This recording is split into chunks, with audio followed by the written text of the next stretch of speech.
It's my pleasure to announce the next speaker, Mr. Jack Wilson.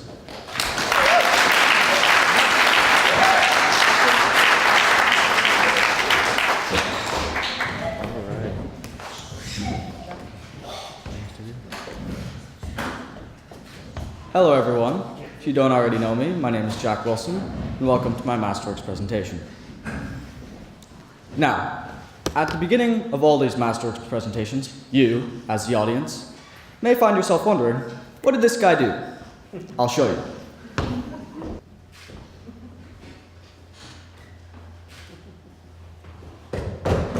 I first learned to juggle on the ferry one day when Paul the Juggler, many of you will have seen him, took the time to teach me the basic steps of juggling. Nothing to do with business, of course, just a fun hobby. In grade 8, we had to create a video tutorial on a subject of our choosing. I chose to teach people how to juggle. Turns out it's not very hard to get the basics. I'll bet I could get anyone in here to juggle 3 balls in 30 minutes of practice. All you would need are 3 high-quality juggling balls. You don't want to learn on the cheap kind you can get at your everyday toy store.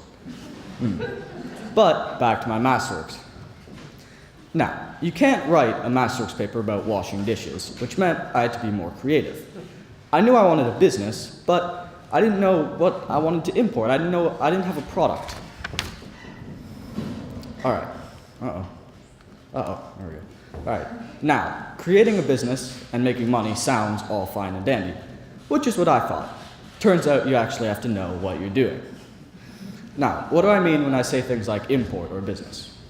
I learned that import, for starters, is when you pay money to have a product delivered to you from another part of the world. And an import business is when you import goods and then sell them in your home country or town, which is exactly what I did. Now, it takes a few things to keep a business intact. This means you need to stay organized. You need a business plan. A business plan sets out the strategic direction and framework for your business. It's basically a document that says everything you need to know about your business. It tells you all of your financials, where you sell, what kind of things do you sell, who your target market is. A business plan can help you stay focused and on track in your business. Key part of business is marketing. Marketing is how you show yourself to the public. If people see you selling, you want to make them want to buy from you. Marketing can take many different shapes. Advertisements on TV, on billboards, on the internet.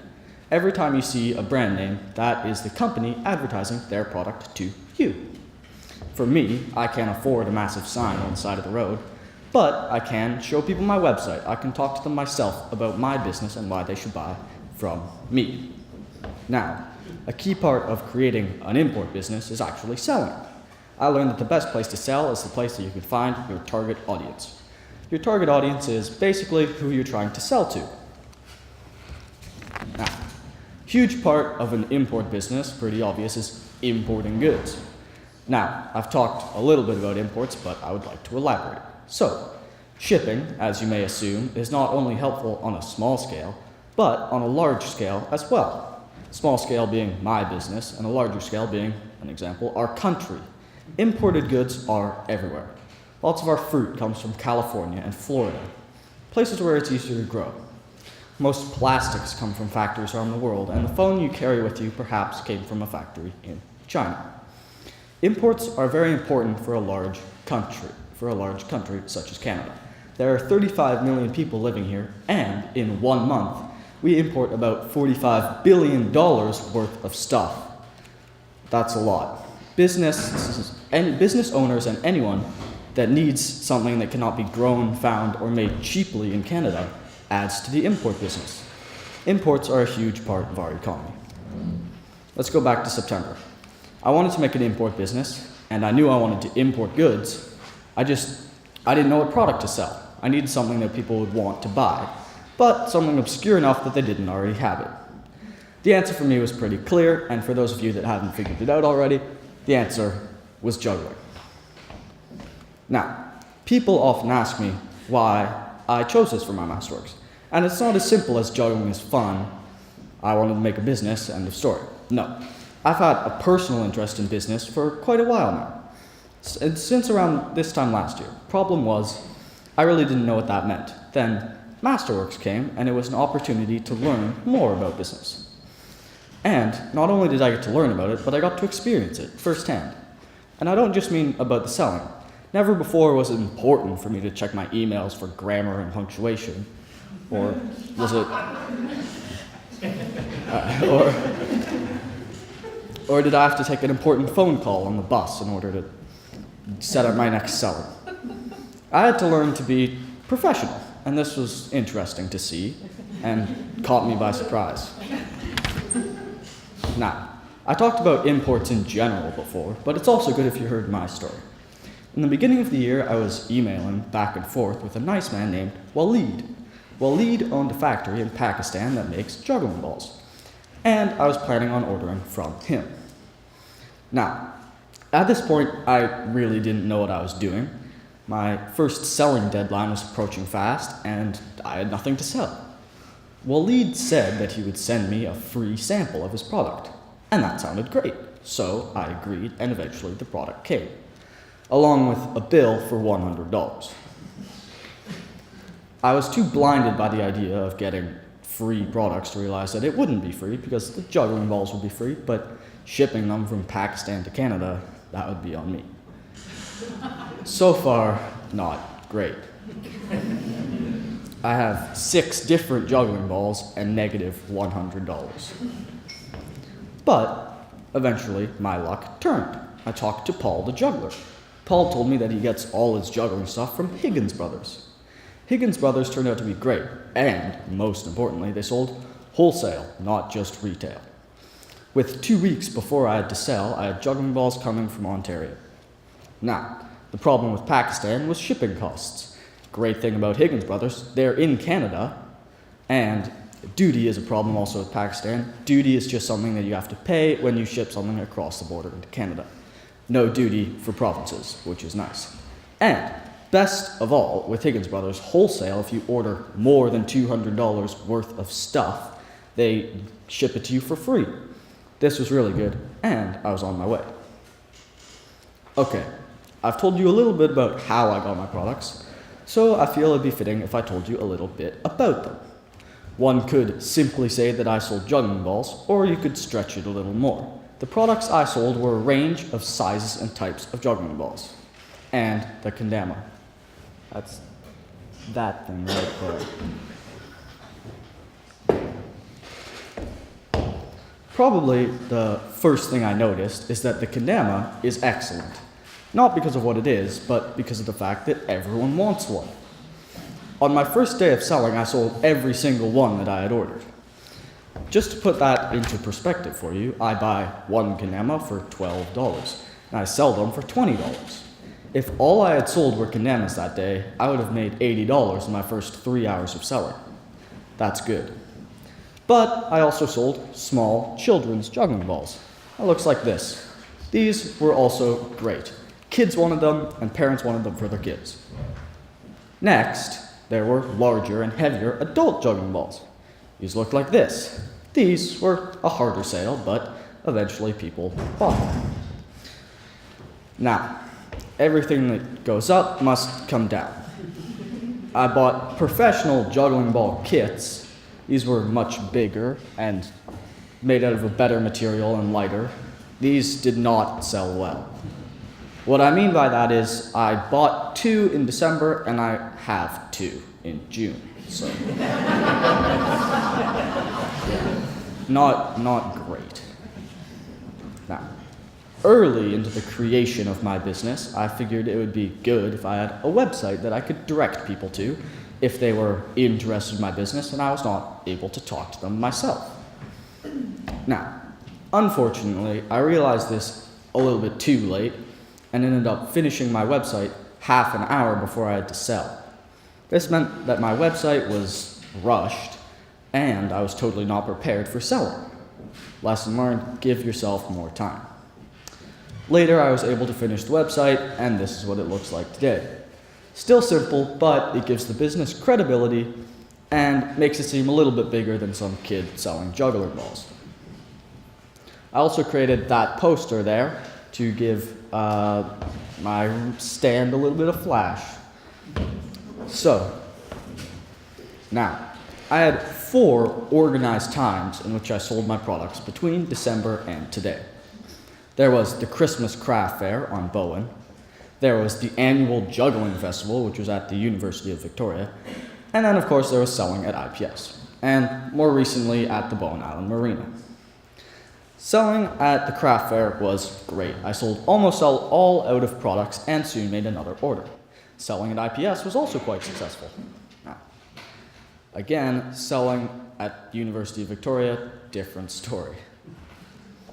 You see, the problem was I was selling at a juggling festival, and anyone who goes to a juggling festival already is a master juggler and has everything that they would need.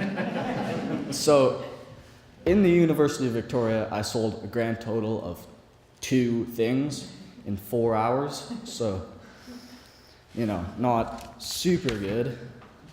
If you're wondering, that photo up there, that's of my competition. A more established juggling company. Okay. Part of selling is knowing your target audience. For me, I was selling juggling stuff, which meant kids were great, and parents and grandparents all wanted to buy a special gift for a child. Now, as soon as I met parents, I would talk to them about the products. I'd say, it's great, it's easy to learn, it's fun, and it's not electronic. And as soon as I said that last part, I could see their faces just light up with the idea of their kid learning a new skill and not playing on their phone. All right. One thing that I learned about my business is that it wasn't just a box of products. It seemed to come to life. If I left it, it would slowly stop moving. But as soon as I started putting work into it, it would grow and it would gain momentum. As soon as I started arranging with people to sell, I could not leave my business alone because they'd want to talk to me. And everything had to be set up correctly to make sure that things would go well. Which basically meant there was no room for me to be lazy. All right. What do people want? When I say that, what I mean is, what is the demand? Most importantly, the demand for product. Now, in the last couple of months, the demand for kendamas has been pretty extreme.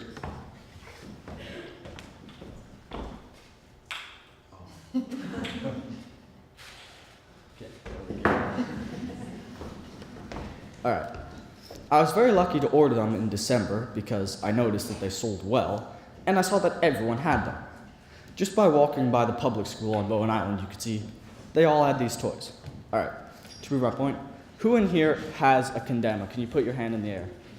Yeah, lots of people. All right, this is a great example of the demand for product, and I was able to take advantage of that to some extent. Eventually, though, I ran out of kendamas, and they were so popular that the factory I was ordering from had also ran out. Just a heads up, predicting trends is actually a very important job for big companies. They have teams of people working together to figure out what's going to be popular next and what's going to sell the best. That was harder for me, considering I can't do everything, but if I had been able to predict the popularity of kendamas, I could have made buckets more money. Probably the first thing that I learned in Masterworks, before I even started thinking about my business, my advisors told me this, and the book I was reading told me this, and that is that people are the most important. This applies to all businesses. In massive businesses, the employees are the most important. And in my business, well, people like me and all the people around me helping me, my advisors, they're the most important. The people are what makes the business run smoothly. Then, of course, there are the customers. Without them, there would be no business. Now, as soon as I started looking back at my own business, this was in February-ish, I noticed that I should have done some things differently. I've been asked if I could start this all over and change things, what would I change? Well, the simple answer to that is a lot. I would change a lot of things. But keep in mind, I have never made a business before. This is my first time.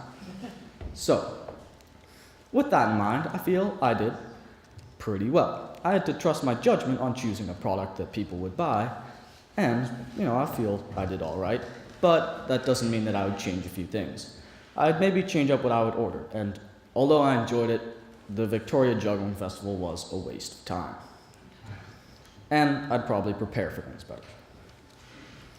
Throughout my whole Masterworks, I've hit many failures and a modest number of successes, at least in terms of education. First and most clear success to me is that I actually learned a little bit about business, which was the goal of Masterworks in the first place. Second, I learned that I could actually sell things. That's nice to know. And third, as I'll describe in my next slide, my business has the potential to be quite profitable. On the other hand, I hit a few failures. First, when ordering from Waleed, I learned there's no such thing as a free lunch. Unexpected shipping cost really set me back. Second, although I enjoyed it, Victoria Juggling Festival, nah. All right. Something I've also been asked is, what am I going to do after Masterworks? Am I going to continue my business? Simple answer to that is yes. I still have a few products left, and I'm now out of debt. That means that I can turn a profit if I continue selling. Also, now that the basics of my business are set up, ordering more is easier. The basic financials of my business are as follows. Revenue, $645. Expenses, $670. But it's okay because value left in inventory is $220, broken down as follows. $40 worth of kendamas, $50 in juggling DVD sets, and $130 in small children's juggling balls, all of which is available after my presentation.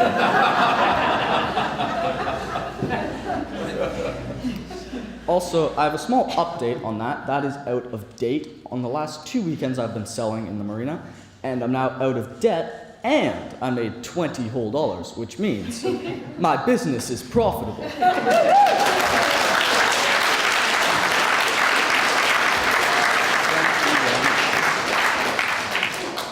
All right, so this means that if I sell the rest of my products, which I plan on doing, I will make $195 profit in the overall business. That is a profit margin of 29%, and even the wasted time trying to sell in Victoria, I still made around $33.50 per hour from the periods that I was actually selling, not including a small amount of administration time. So, keeping in mind that this is my first business, this perhaps wasn't all about making money. But now that I know some of the skills I need if I want to do this again, I can avoid the mistakes that I made and make a profitable enterprise. As American businessman Harold Janine said, in the business world, everyone is paid in two coins, cash and experience. Take the experience first, the cash will come later. I think this is pretty fitting considering I just learned a lot about business. Now it's time to apply that knowledge and make something profitable.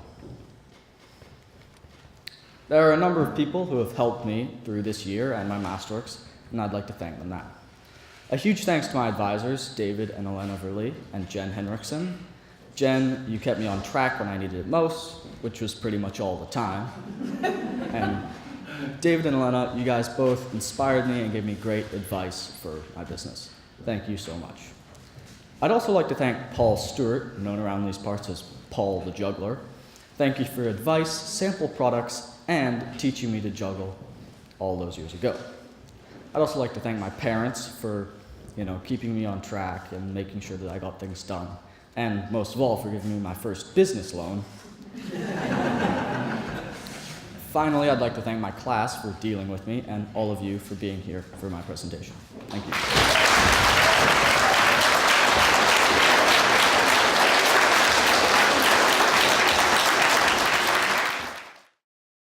On behalf of Island Pacific School, I'm very pleased to announce that Mr. Jack Wilson has now completed all the requirements for his Masterworks.